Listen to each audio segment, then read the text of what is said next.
So usually we don't have speakers' comments for our workshops. Councilman Marinaro had some concerns from the community, correct?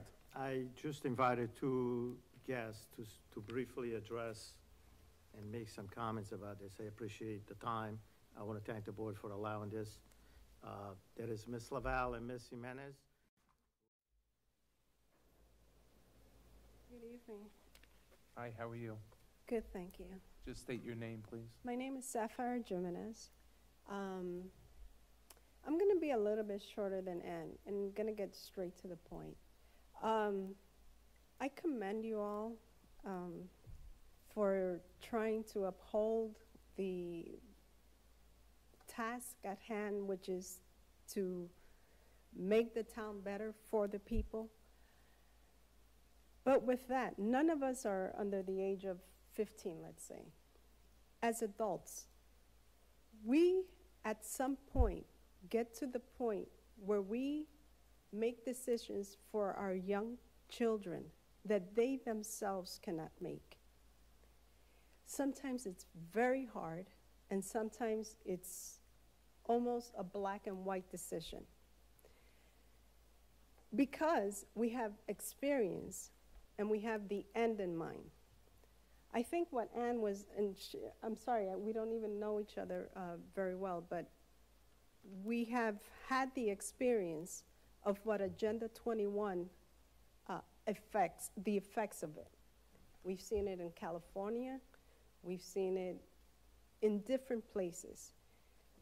And what I was saying before was, because of our age, we can tell young people, listen, if you do this, if you don't take your education serious, if you don't get off your iPhone and start learning how to focus for a couple of minutes, if you don't practice, you're not going to make the team. You have to do this. And sometimes we literally have to pull the phone off, and we literally have to take them to the library and do certain things that they don't want to do because we have the end in mind.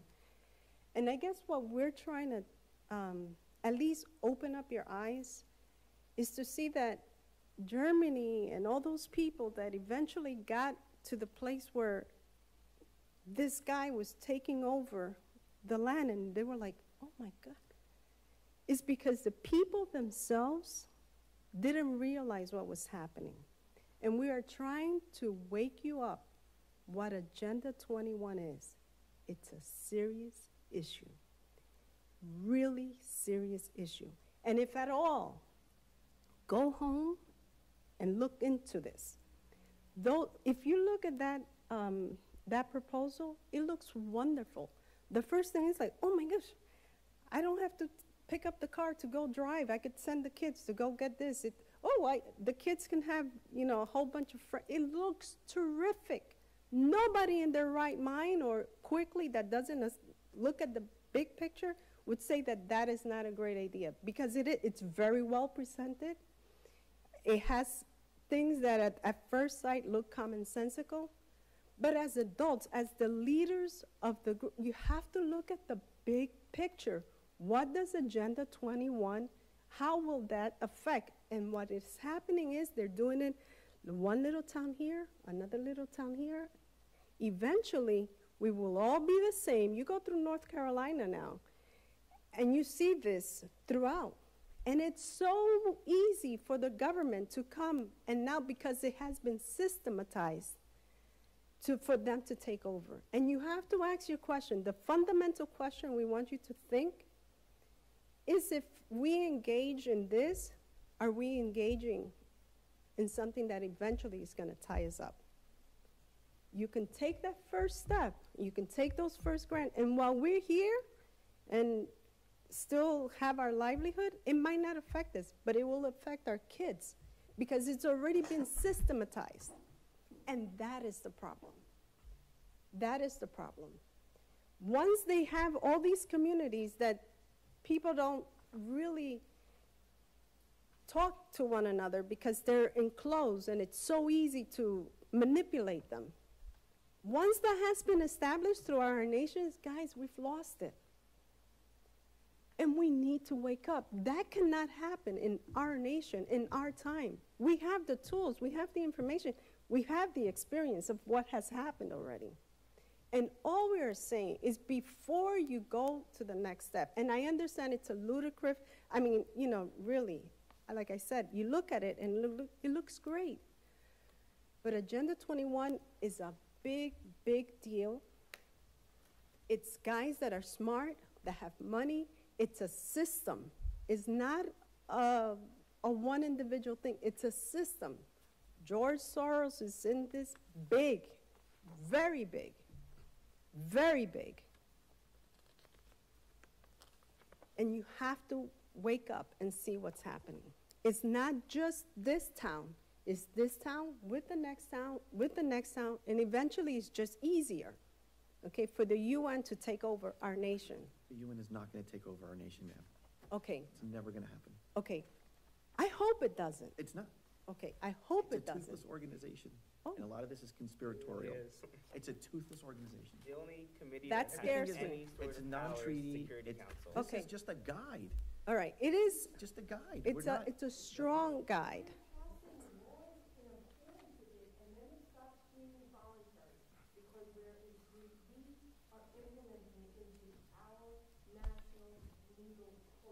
So if we didn't pass this, or the town never accepted the Greenway Compact, and we went on our own and said that we would like people to conserve water and build walkability and have better traffic patterns, that's okay? No, so As long here. as we do it so on our here- own? Here's what I'm suggesting to you. Because everybody, would you agree that, isn't that better for your town? This is what I would suggest. The only thing I'm suggesting, pause. Pause and think, what is the bigger picture? Sometimes when you take the easy, how would you say, go to the supermarket and take the meal that has already been prepared, that you just go put it in the microwave and you eat it, and that's quick, you're done. But sometimes if you take the time, you can come up with something better. And if you realize what's already there, and I challenge you to study this Agenda 21.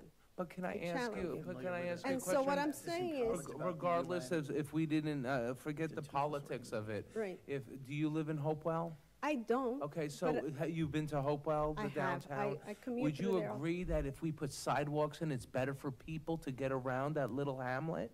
Or no, it's not? Okay, Forget politics, I'm just saying as practicality.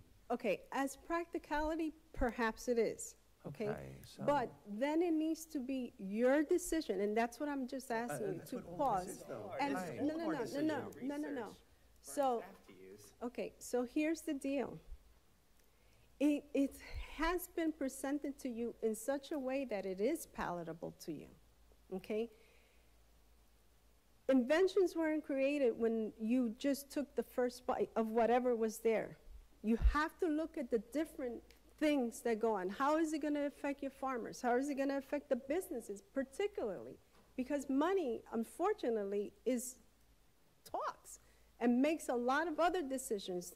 If your businesses are, if you're going to have those zoning restrictions and those zoning, those codes, guess what? That is going to affect you. Your housing, that car that you want, no, eventually, they start small, but eventually they'll come after, okay, you can't have this and you can't have that, and this business can't be here and this business, because you've opened up a door.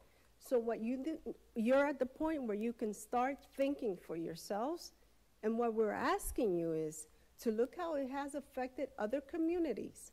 Look how it's affecting the nation. And then you say, maybe we could come up with a different thing. Maybe it's similar, but it's under our terms.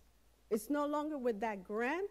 Once that grant is given, you're committed. Nothing is free, and we're old enough to know that, okay? Nothing is free. So take time to consider what is being offered to you, and the suggestions, some of them might be pliable, and some of them you might want to implement them, but not all of them, and perhaps not under their grants and their titles and what all they encompass. I think Ann has a good set of information. Look at that. Can I just offer this one last quick piece of it? This is an article that just came out on September 8th. The chief of World Meteorological Organization castigates climate alarmists. This man, Who wrote the article and where's it from?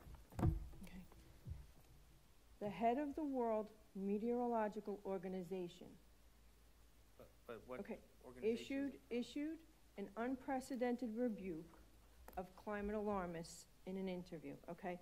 The man is the Secretary General of the World Meteorological Organization, and he was one of the original members of the UN Environment Program that created the Intergovernmental Panel on Climate Change. So he is head of one of the two organizations that came together to create Agenda 21. And he's now saying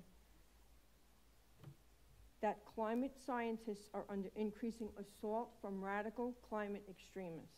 Okay, climate experts have been attacked by these people, and they claim we should be much more radical. Basically, the politics are putting pressure on the scientists to make this an issue that they don't believe Okay, that it is. could you leave the So I will information on the table definitely here leave- for I- any I council just- persons wish to partake in it? Thank you. Certainly will. Very much.